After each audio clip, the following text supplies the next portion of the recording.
What's up, you guys? Thank you for clicking on this video. So as you can tell by the title, we have some absolutely insane Transformers Reactivate concept art designs that have been leaked over the last week and a half, 2 weeks, I think, on Twitter.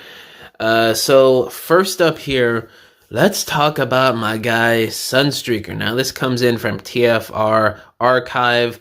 This was worked on by Certain Affinity in, it looks like 2018, he's saying here. And this design looks pretty dope.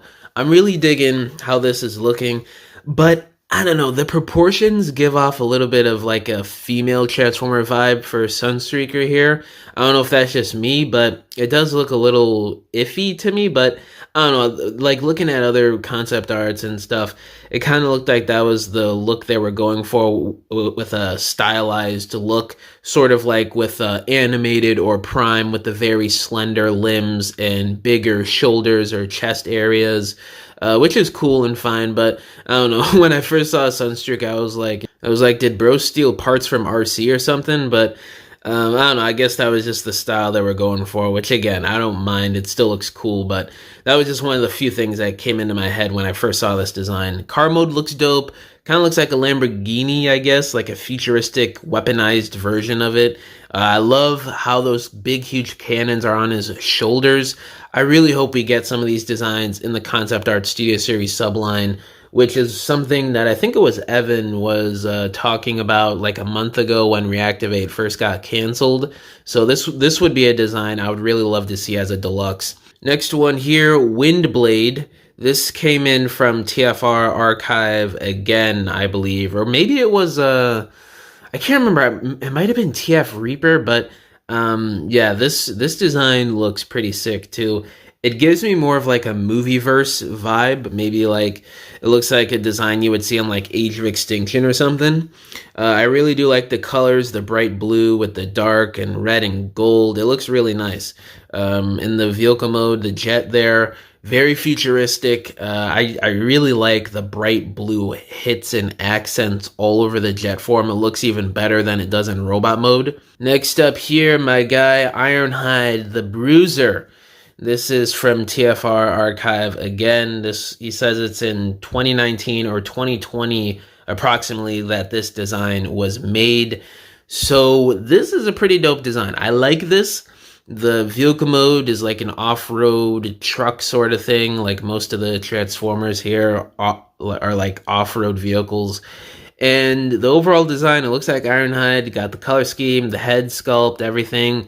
I really don't have an issue with this. What I would love to see on this was some Bayverse arm cannons, like what they were going to do with his Align Continuity design, because this does give me heavy Align Continuity design influence, as does all the designs for Transformers Reactivate, in my opinion. They just have that Align Continuity with a touch of Bayverse aesthetic to it that those designs had back then. So seeing those arm cannons on this Ironhide would have been really sick to me, but still a really good design. Now for Shockwave, again coming from TFR Archive, he says this was a 2018 concept art. Looks very Fall of Cybertron Shockwave-esque. It really does seem like they were taking inspiration from Bayverse and Align Continuity designs here for this game, which, oh man, I would kill for a Voyager Ironhide, Shockwave, give us that Megatron and Leader class. I mean, so much they could do in the Gamer Edition or Concept Art subline and Studio Series. And the Shockwave design is pretty cool too. Transforms into a Cybertronian or futuristic tank, which is an alt mode that's become pretty normal for Shockwave recently, which I don't mind. It still looks pretty dope. Got the arm cannon there, which I do dig a lot. Just a really well done design for Shockwave, super menacing, and again, very Fall of Cybertron game-esque here. And then there was also a bio from 2020 when the game was called Transformers Rise here for Shockwave. Interesting little read-up there if you guys want to pause it and read it. Now is your chance. But next up here, we got Ratchet, and this is the last design I'll be covering for this video. This is a 2018 design, approximately TFR Archive is saying here.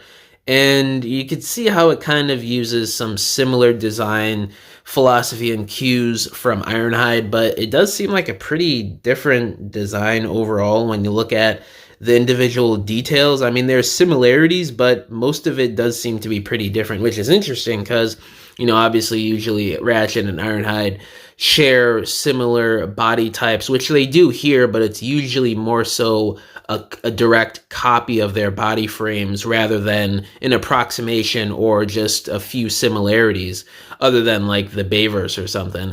So this is an interesting change here. Again, it seems like they're taking inspiration from that era of Transformers here, which I do really like. The color scheme, it's Ratchet, you know, the off-road medical vehicle is very cool looking. I like that.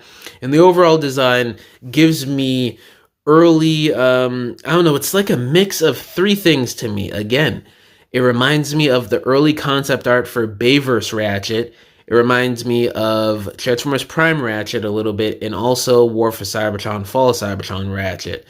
So seeing the design cues and inspiration from that era in all of these designs, it seems like, is really cool to me. And it really did seem like the team, in terms of the designs and stuff, really wanted to put in some nice little Easter eggs and cues to that era of Transformers. Because let's be real, in terms of video games and media and overall toys and everything back then, that was the peak of Transformers to me in popularity, from 2007 to about 2014, I'd say. And then, I don't know, we've maintained a steady pace, but it was really huge back then, especially if you were alive, if you were a little kid, teenager, or whatever back then. That was the time to be a Transformers fan. It was absolutely crazy back then. But not to say it's not good now, but it's just nowhere near as hype as it was back then. But yeah, guys, that's pretty much it for this video. Just wanted to talk about these leaked designs the last couple weeks, give you guys my thoughts on it. Let me know down in the comments below which of these designs do you like the most. All my social medias are linked down below, including my email, if you guys want to hit me up about business inquiries, if you want to message me about whatever, or if you want to commission a diorama from me, because I make dioramas for people for their stop motions, photography, or your regular display shelves in your homes. You can either hit me up on any of my social media accounts, or you can just email me and we can work out a deal. But yeah, guys, thank you for watching this video. Catch y'all in the next one. Bye.